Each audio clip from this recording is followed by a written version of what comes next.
Hello नमस्ते, म चाहिँ अहिले हालमा नासिक 4.22 रेडनमा छु। मैले आज यो मकर सङ्क्रान्तिको दिन तिहार पनि हो हाम्रो।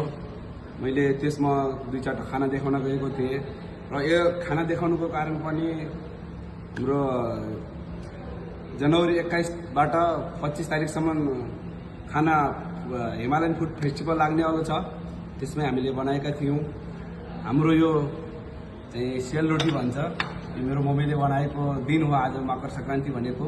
अनि मैले पनि मम्मीको हेरेर बनाउन सफल भएको छु। मम्मीले त सिकाउनु भएन।